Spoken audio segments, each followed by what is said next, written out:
Halo sobat semua, selamat datang kembali di channel novel kita. Sebelum kita lanjutkan ceritanya ini, ayo jangan lupa subscribe, like, komen, share, dan nyalakan lonceng notifikasinya agar mendapatkan notifikasi video terbaru ketika Mimin upload videonya. Dr. Stranger Thomas Kin, bab 493. Kamu juga di sini. Pria muda itu tercengang. Kakak Hernando Sue. Adakah orang yang bisa membuat Tuan Muda Sue menjadikannya sebagai kakak? Mereka sangat penasaran. Ternyata orang yang mereka undang ke konferensi pers kali ini begitu megah.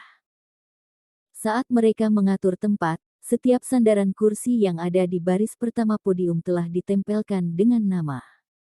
Kali ini, orang-orang yang diundang adalah orang-orang kelas berat. Weston Meng, Axel Sun, dan bahkan jenderal seperti Juan Wang serta pengusaha terkenal dari seluruh negeri telah diundang. Nama mereka terpampang di dua sisi, dan hanya ada satu posisi tengah yang paling mewakili identitas mereka yang kosong. Di sebelah kiri adalah Axel Sun dan di sebelah kanan adalah Juan Wang. Orang besar macam apa yang dapat membuat para pemimpin itu memperlakukannya hingga seperti itu? Setelah itu, Sebastian He datang ke tempat itu secara langsung. Dia memberikan perintah dan semua orang pun bersiap siaga. Tidak hanya Hernando Sue yang mengambil inisiatif melakukannya sendiri, bahkan CEO He pun datang untuk mengarahkan perintah secara pribadi. Sepertinya acara kali ini benar-benar penting. Dulunya, konferensi pers seperti ini sering dilakukan, tetapi itu tidak lebih dari membeli tanah di daerah tertentu, kemudian membuka perumahan, dan memperkenalkan informasi perumahan. Itu hanyalah bagian kecil untuk real estate keluarga He, tetapi tidak tahu kenapa hari ini menjadi begitu megah. CEO He, apakah Anda ingin melihat daftar nama tamunya? Sebastian He mengambil daftar namanya, kemudian melihat-lihat dan fokus pada daftar nama keluarga Zhu. Sheila Ouyang, Gael Zhu, Melissa Zhu. Awalnya, dia mengira keluarga Melissa Zhu terdiri dari 3 orang, tetapi nyonya tua keluarga Zhu datang ke sini, dan sepertinya mereka telah salah paham.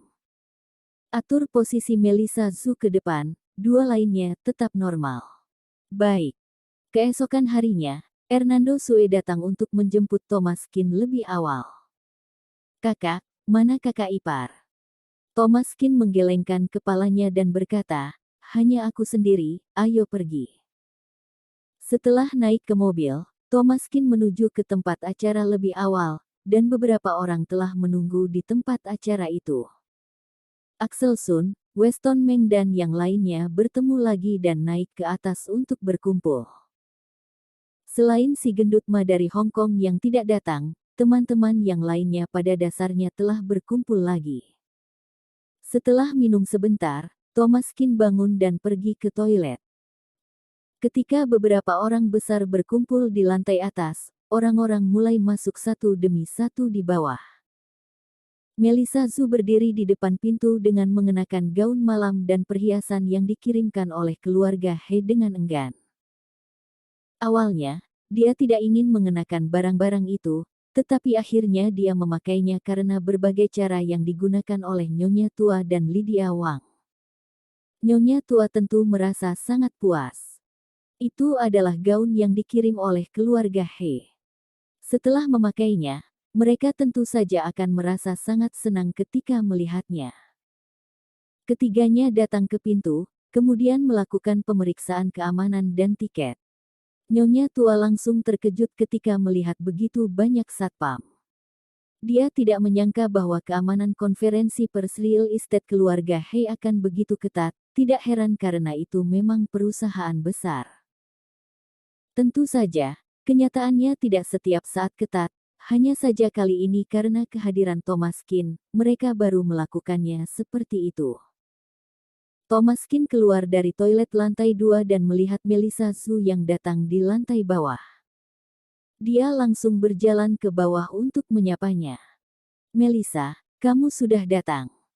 Melissa Zhu tercengang ketika mendengar suara itu. Dia mendongak, kemudian melihat Thomaskin dan seketika merasa sangat terkejut. "Kak Thomas, kenapa kamu ada di sini?" Ekspresi Nyonya Tua dan Gael Zhu seketika berubah. Mereka berjalan dengan marah dan bertanya, "Kenapa kamu juga ada di sini? Siapa yang menyuruhmu datang ke sini?" Setelah kemarin Thomaskin mengatakan kata, "Sampai jumpa besok," Nyonya Tua memiliki firasat yang tidak baik, dan hasilnya dia bertemu dengan Thomaskin hari ini. Bocah ini terlalu berani, tempat apa ini? Dia juga berani masuk ke sini.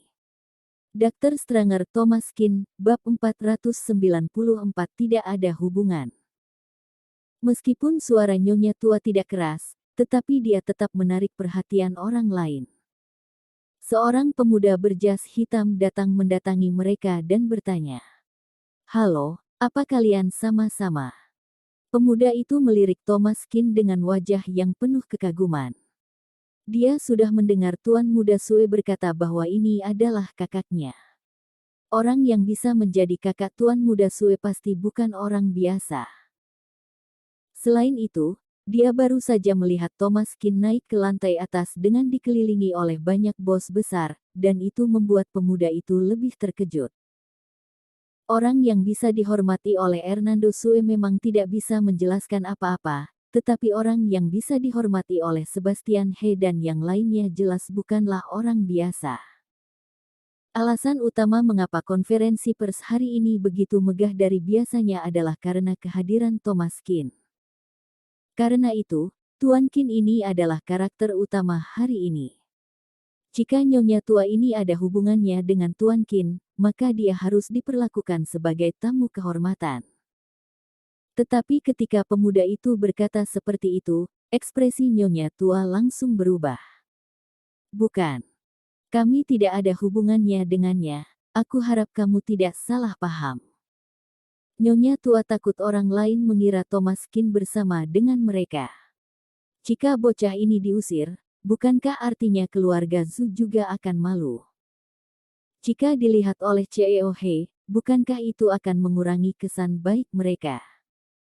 Pemuda itu tercengang sejenak, apakah harus menyangkal dengan begitu tegas? Bukankah itu merupakan hal yang mulia dengan mengenal Tuan Qin? Pemuda itu agak tidak bisa berkata-kata. Begitu Nyonya Tua itu mendengar pertanyaan pemuda itu, dia tahu bahwa Thomaskin datang sebagai orang dari keluarga Zhu mereka. Tetapi surat undangan keluarga Zhu hanya diberikan pada 3 orang saja. Mereka sekarang telah masuk 3 orang, dan ditambah dengan Thomaskin menjadi 4 orang. Jika ada yang memeriksa ulang jumlah orang dan menemukan bahwa keluarga Zhu mereka bertambah 1 orang lagi, bagaimana yang akan dipikirkan oleh mereka nantinya? Bukankah mereka akan berpikir bahwa keluarga Zhu adalah orang kampungan? Mereka hanya mengundang 3 orang, tetapi orang keempat juga ikut. Itu benar-benar sangat memalukan. Nyonya Tua tidak akan pernah membiarkan masalah seperti itu terjadi. Kemudian dia menunjuk Thomaskin dan berkata, "Bocah ini bukan dari keluarga Zhu kami. Dia sendiri yang menyelinap masuk ke sini. Jika kamu tidak percaya, periksa saja surat undangannya, dia pasti tidak memilikinya. Usir saja dia tidak ada hubungannya dengan keluarga Zuku." Setelah Nyonya Tua mengatakan itu, pemuda itu pun tercengang. Menyelinap masuk. Apa Nyonya Tua ini sudah gila? Apa Tuan Qin masih perlu menyelinap masuk? Ketua Sun, Ceo Meng, dan bahkan Ceo He pun memberikan sambutan yang sopan. Apa masih perlu undangan? Surat undangan itu hanya diberikan pada keluarga kelas menengah seperti kalian. Apa bos besar yang asli masih butuh surat undangan? Lelucon macam apa itu? Melissa Zhu mengerutkan keningnya dan berkata, "Nenek, bagaimana kamu bisa mengatakan hal yang seperti itu?" Begitu melihat Melissa Zhu ingin membela Thomaskin, Nyonya Tua buru-buru menariknya. "Sudahlah. Ayo duduk, sebentar lagi konferensinya akan dimulai." Nyonya Tua menariknya dengan paksa, dan Melissa Zhu juga tidak bisa melakukan apa-apa. Dia berbicara pada Thomas Kin sebentar dan mencari tempat duduknya. Pemuda itu dengan muka canggung berkata, "Tuan Kin, Anda tidak ada apa-apa, pergilah bersibuk." Setelah meninggalkan Thomas Kin, Nyonya tua dan dua orang lainnya berjalan ke depan dan mulai mencari posisi mereka sendiri. Tidak lama kemudian, mereka pun menemukan tempat duduk Nyonya tua dan Gael Zhu di barisan belakang, tetapi tidak ada tempat duduk Melissa Zhu. Nyonya tua mengerutkan kening dan berkata, "Apa yang terjadi? Kenapa tidak ada tempat duduk Melissa? Apa mereka melakukan kesalahan?" Melissa Zhu berkata dengan tanpa daya, "Jika memang tidak ada, sudahlah, aku akan berdiri di belakang." Nyonya tua berkata, "Bagaimana mungkin? Jangan lupa, keluarga He yang memberikan pakaian yang sedang kamu kenakan ini, bagaimana mungkin mereka tidak memberikan tempat duduk untukmu?" Bersambung.